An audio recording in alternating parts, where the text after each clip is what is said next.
I have shown several smartphones, from cheap smartphones to smartphones with the best specifications and technology, to help you choose the ideal smartphone for you. But today, we'll see the specifications of a smartphone with a lot of potential. But first, subscribe to the channel because I bring new products every week. Let's see the specifications of this smartphone. This is the Xiaomi Poco X7 Pro with an AMOLED screen with 6.67 inches at 120 Hz, resolution of 1220 by 2712 pixels with a ratio of 20:9. It has a MediaTek Dimensity 8400 Ultra processor with 8 cores at 3.25 Hz. With a Mali G720 graphics processor, it can have storage capacity up to 512 GB and 12 GB of memory. The main camera is 50 megapixels that records video in 4K, slow motion up to 960 frames per second, and has HDR technology.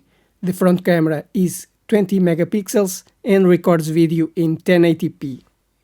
It has the connectivity 5G, Wi-Fi 6, Bluetooth 6, NFC and GPS, but it also has a USB 2.0 Type-C connection for charging the battery and transferring files to the computer.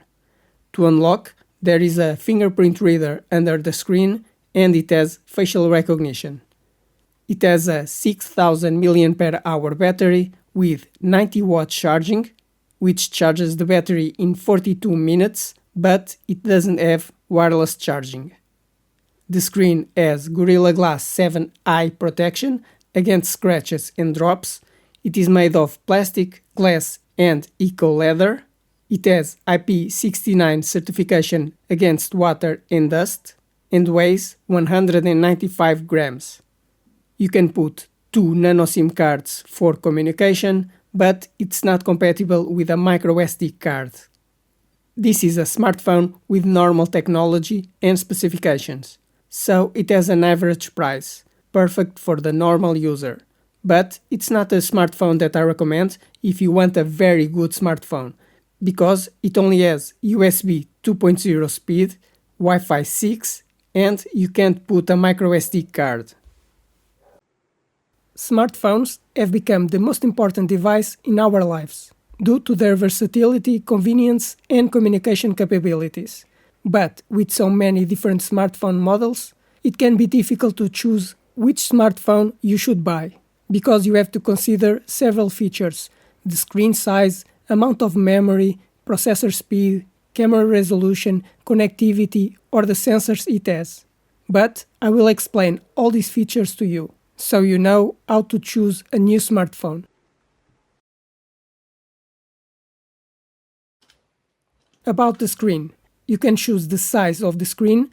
Either it has a cutout for the front camera, the resolution, the refresh rate, and the type of screen, because it may have more vibrant colors.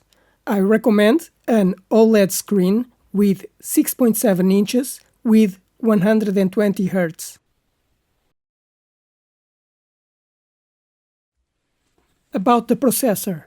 The processor is very important, because the faster it is, the faster the smartphone will work and the smoother your interaction will be. A processor can have multiple cores, speeds, and an integrated graphics processor, which is very important for gaming. I recommend that it have a MediaTek or Snapdragon processor with at least 6 cores at 2.4 GHz. The RAM memory is the memory that all applications will be running when you use your smartphone. So, if you normally have many apps open, you have to have a lot of memory, and you can choose from 4 GB to 24 GB. I recommend that you choose with at least 8 GB, but if you play games on your smartphone, you may need more.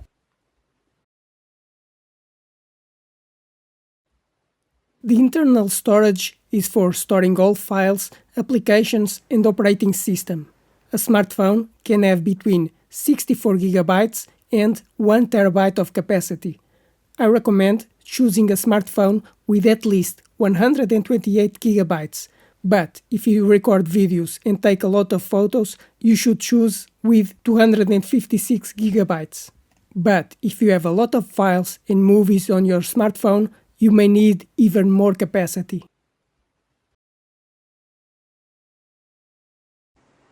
The smartphone normally has two types of cameras, the rear camera and the front camera. The rear camera is the main one, with higher quality and can have 4 different cameras. A camera can have a very large sensor for better imaging, better sensitivity at night, take photos up to 50 megapixels and record in 8K. I recommend that you choose a camera that records videos in at least 1080p and captures photos in 12 megapixels.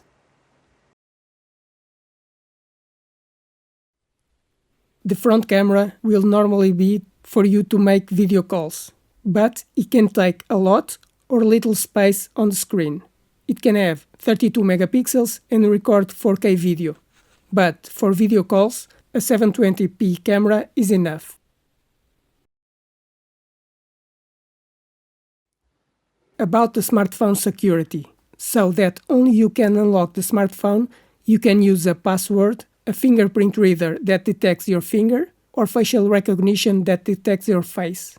I recommend that it has at least a fingerprint reader, but it's up to you if you prefer other protection systems.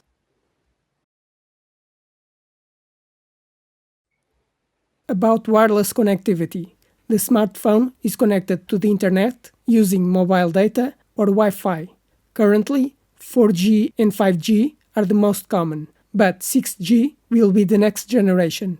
To connect to Wi-Fi, you can have Wi-Fi 5 with speeds of 3 gigabits or Wi-Fi 6 with 9 gigabits, and Bluetooth for communicating with nearby devices. I recommend that you choose a smartphone with 5G communication, Wi-Fi 6 and Bluetooth 5. But a smartphone can also allow compatibility with other cards, because a smartphone can have 2 SIM cards for mobile communication, but you can also put a microSD card to expand the storage capacity. The smartphone has at least 1 nano SIM card, but if you need to expand the storage, you can also put a microSD card.